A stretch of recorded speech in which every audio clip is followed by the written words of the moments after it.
Welcome to the Porsche Museum in Stuttgart. The first car I'd like to tell you about isn't called a Porsche and doesn't look much like a Porsche, but it's important for a few reasons. Ferdinand Porsche designed this car, an Austro-Daimler, to be lightweight and to make the most out of a small engine. These characteristics would become really important in future Porsches. Also, this one is a name. It's called Sasha.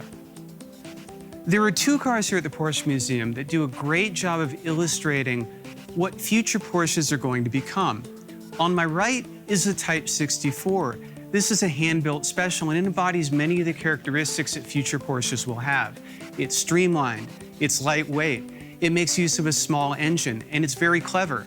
It's also the first car that Porsche's own name was ever on. On my left is another Porsche-designed vehicle. This is the Volkswagen Beetle, a very famous car.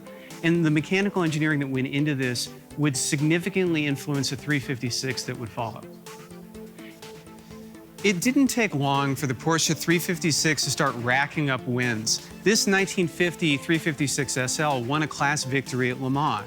And from there, the car evolved rapidly. It turned into the quad-cam street car, the Carrera behind us, and some were even sent down to Italy to be bodied by Carlo Abarth, like this one next to me. I'm here with Dieter Landenberger. He's Porsche's historian and archivist. And Dieter, can you tell us a little bit about where we are right now? Actually, we are at the workshop of the Porsche Museum. That's the place where we keep our cars alive. Here we do all the maintenance and restoration work. Tell me how many cars are here on display right now and how many are in the collection in total? On display, we usually have between 80 and 100 cars, but our collection is much bigger. We have around about 550 cars. And our goal is to keep all of them in running condition, because besides the museum here in Zuffenhausen, we have another museum which we call the Museum on Wheels. Yeah, for people who come to Germany, Stuttgart is definitely a place to go, because here we have the Porsche Museum, the Mercedes Museum is also in Stuttgart. So it's like a capital of the automobile in Europe. This is a 1973 Porsche 911 2.8 RSR. It competed at the 1973 Targa Florio. And since we're here in the workshop, we couldn't leave without having them start it up for us.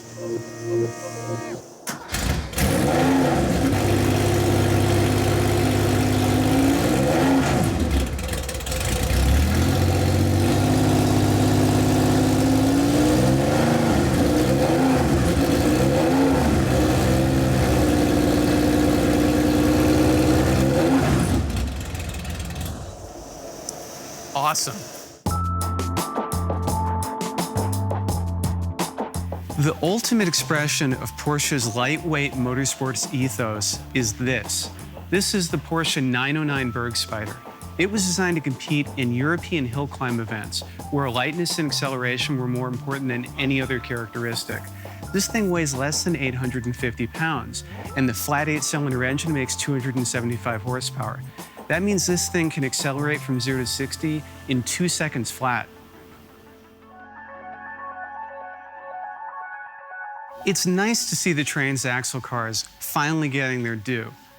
This 968 on display here shows you why they're referred to in this way. Up front, there's a 4-cylinder water-cooled engine. The drive shaft leads to the back to the rear-mounted transaxle, which is why they call these Transaxle cars. We're up at the top of the museum now, and we're looking at some of Porsche's current lineup and some recently departed favorites. We've seen a bit of where Porsche has come from with low displacement engines, lightweight design, streamlining. This is kind of where Porsche is going.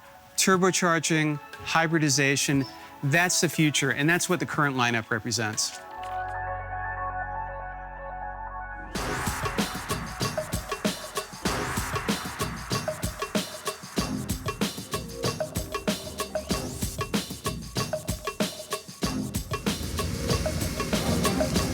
So obviously we've left the museum, but if you visit the museum and you really feel like driving a Porsche afterwards, there is something called the Porsche Drive program. They'll let you rent by the hour several modern Porsches. Now, you can't get something like this. This was sort of a special thing they hooked us up with. But trust me, the cars they do rent are pretty cool. So in case you're wondering what I'm driving right now, this is a 1970 911S Targa. And one of the reasons that's kind of cool is this is the first year that Porsche enlarged the six-cylinder engine from 2 liters to 2.2 liters. You know, one trade-off with removing the top on any car is you lose a little structural rigidity, and that's one of the things I'm noticing as I'm driving it around. These roads are pretty smooth, but you know, you hit a bump wrong and the thing shakes a little bit. For the era, it's pretty good.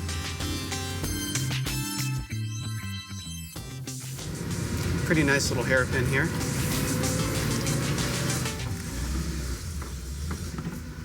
And I've gone into third twice because this is the famous Porsche dogleg gearbox, which means first is down and towards you instead of up and away from you. I'm hoping we'll get out of the city in a few minutes here because this engine just sounds so fantastic. And you really can't experience that sitting in traffic like this.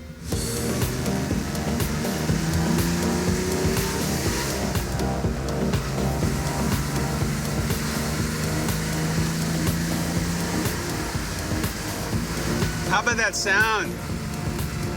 Oh, it's nice to be out of traffic.